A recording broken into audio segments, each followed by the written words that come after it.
If you raise the effing hot dog, I will kill you. Figure it out. That's what Costco's own co-founder told his handpicked successor, dead serious, when the man dared to suggest raising the price of a hot dog and soda combo by even $1, back when the company was reportedly losing money on every single one it sold. That combo has cost $1.50 since 1985. It still costs $1.50 today, decades and multiple recessions later. Costco has, by its own admission, lost money on that hot dog for years, and would apparently rather build an entire manufacturing plant from scratch than charge a cent more for it. Now here's the part that should actually bother you, that hot dog is the least surprising thing about how this company makes money. By the end of this video, you'll understand exactly why Costco never runs a sale, never clips a coupon, never marks anything 50% off, and somehow still manages to be one of the most profitable retailers on the planet. The reason has almost nothing to do with the hot dog, and almost everything to do with a decision most other retailers were simply never brave enough to make. I'm Steve, and this is Wealth Maps, where we learn real financial lessons through the stories of companies and people who figured something out the rest of us never got taught. Let's go back to where this one actually begins. Every retailer on earth runs on the same basic formula: buy something low, sell it high, and the gap between those two numbers is how the lights stay on. Walmart marks its products up around 25%. Department stores routinely mark up 100% or more, sometimes on the exact same item sitting on two different shelves in two different stores. That gap is where sales come from in the first place. A store can only slash a price 40% off because the original price already had enough padding built in to survive the cut and still turn a profit. Costco built a company that refuses to have that padding at all. Here's the number that explains everything else in this video. Costco is widely reported to cap its own markup at roughly 14% on most branded products, 15% on its private label Kirkland signature line. Not a law. An internal ceiling the company has held itself to for decades, confirmed by executives in interview after interview, even though nothing on earth requires it. Some categories run even tighter than that. On gold bars, one of the more unusual items Costco started selling recently, the markup runs close to 2%, a margin so thin it barely covers the cost of the transaction itself. Ask yourself honestly, if your own store made almost nothing on what it actually sold, how would you ever survive? That question has one answer, and it's the actual secret of this entire company. Costco doesn't need the merchandise to make the profit. The membership does. Every Costco shopper pays an annual fee just to walk through the door at all, $60 at the entry tier, more for the upgraded executive tier, which also kicks back 2% of everything a member spends over the course of the year. That fee isn't a small side business tacked onto the real one. In some recent years, membership income has accounted for close to 70% of Costco's entire operating profit. In at least one widely cited year, membership fees alone exceeded 100% of total company profit, meaning the merchandise itself, every cart, every pallet, every rotisserie chicken, actually lost the company money on net, and membership dues covered the gap and then some. That single fact rearranges everything else about how this company behaves. A traditional retailer needs every individual sale to be profitable on its own, which means padding prices upward first, then periodically discounting that padding back down to look generous on a schedule that suits the store, not the customer. Costco needs members to renew, year after year, which means the actual smartest move is making every single visit feel like the best deal in town, permanently, with nothing to discount because nothing was ever inflated to begin with. The same pattern shows up everywhere else in the company once you know to look for it. Costco gas stations routinely price fuel below nearby competitors, sometimes with almost no margin at all, because a cheap tank of gas gets a member back onto the property, and a member on the property is a member who might also grab a rotisserie chicken and a cart of paper towels on the way out. The pharmacy, the optical center, the travel booking service, all of them run on thin margins by industry standards. All of them exist less to be individually profitable and more to give a paying member one more reason never to let that membership lapse. Nearly every single piece of this company points back to the same engine: keep the fee, keep the member, let the merchandise be almost an afterthought. The membership renewal rate tells you whether that strategy works better than any advertisement could.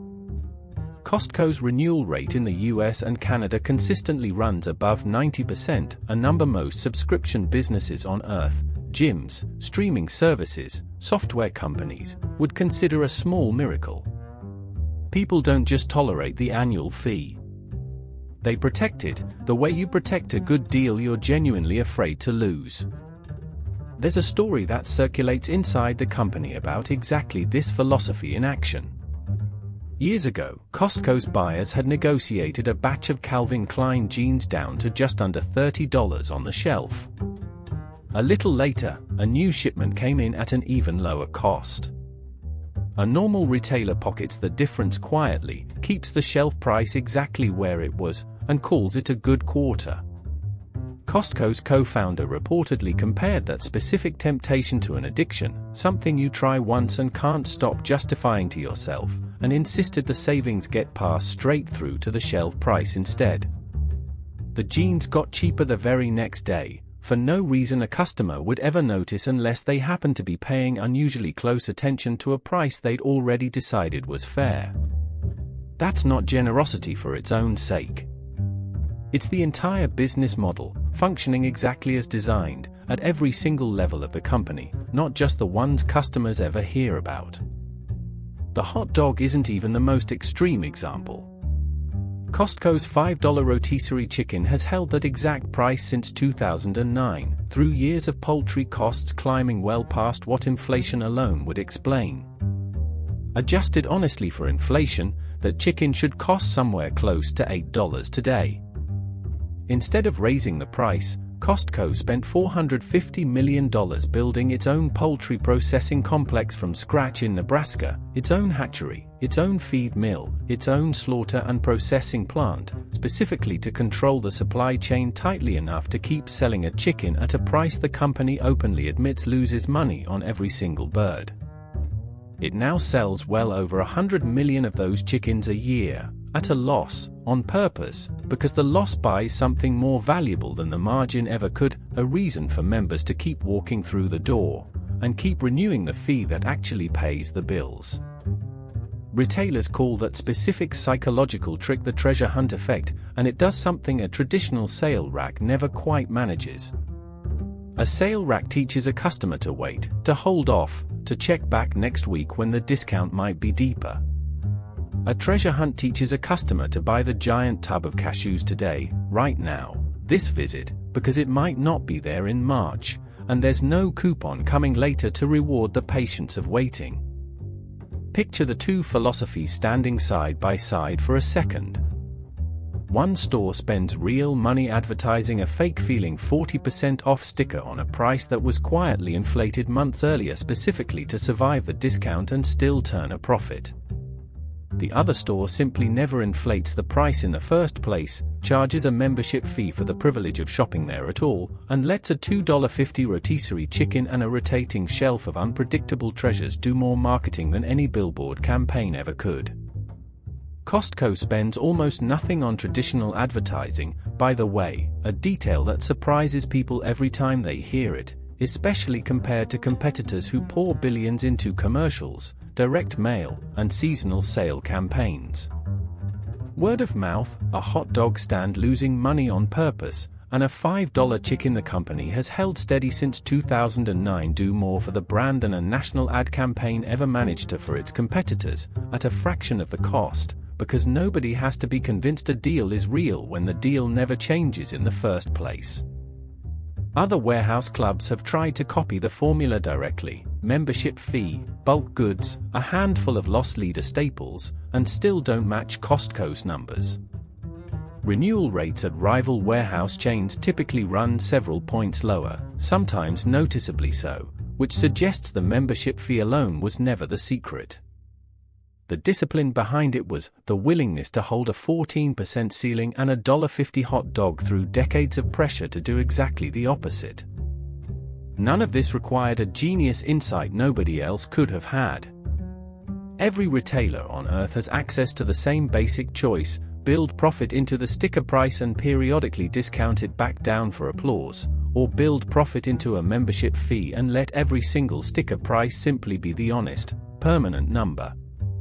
Almost every retailer in America chose the first path because it feels safer, more familiar, more like everyone else's playbook, and because a big red sale sign is an easy, immediate way to move inventory without rethinking the entire business underneath it. What made Costco different wasn't the idea. It was the willingness to defend it against pressure that would have broken most public companies. Wall Street analysts have criticized Costco for years over exactly this philosophy, arguing the company could easily raise prices, pay employees less, and post noticeably higher quarterly profits almost overnight. Costco has also long been known for paying warehouse workers well above the retail industry average, another decision analysts have periodically called generous to a fault, and one the company has never walked back despite the criticism. Costco's leadership has repeatedly said, in as many words, that they're building a business meant to last decades, not a stock price meant to look good on a single earnings call. That single stance, choosing member loyalty over a better quarter, is a large part of why membership renewal sits above 90% while so many other retailers spend fortunes trying to win customers back after losing them to someone cheaper. Ask yourself honestly, how many companies do you actually trust to make that same trade, long-term loyalty over short-term applause, if a room full of investors was pushing them the other way every single quarter? Costco chose the second path, decades ago, and has defended it since with a level of stubbornness that once involved a literal threat over a hot dog. Here's what that actually means for you personally, the next time you're standing in any store looking at a discount sticker. A 40% off sign is a math problem, not a gift. It only tells you the difference between two numbers the store itself chose, both of them. It says nothing about whether the final number is actually good, only that it's lower than a starting point the retailer picked on purpose, often specifically high enough to make the eventual discount feel dramatic. The only number that ever matters is the one on the price tag the day you're standing there, compared honestly to what the same item costs somewhere else, sale or no sale. That's genuinely useful the next time you're deciding whether a limited time offer is genuinely limited, or just a familiar piece of theater. Ask where the original price came from before you get excited about how far it dropped. A store that never marks anything up in the first place, the way Costco doesn't, has nothing left to perform. Here's the sentence worth carrying out of this video: a sale isn't proof a store is generous. It's proof the original price had room built in to give something back later, on the store's own schedule, whenever it decided you'd earned it. Costco simply decided nobody needed to earn the honest price in the first place, and built an entire company, hot dogs, chickens, gas stations, gold bars, all of it, around that single stubborn refusal. That refusal has made Costco one of the most trusted retail brands in the country, year after year, without a single "everything must go" banner ever hanging in a single window. Trust turned out to be worth more than the padding it replaced, which might be the most quietly radical business decision on this entire list. So here's a question worth sitting with, and I'd genuinely love to hear your answer in the comments. If your own favorite store stopped running sales tomorrow, permanently, and just charged the lowest honest price on everything all year long, would you actually trust that more than a sticker that says 50% off? Or has the sale trained us to only feel like we're winning the exact moment something gets crossed out?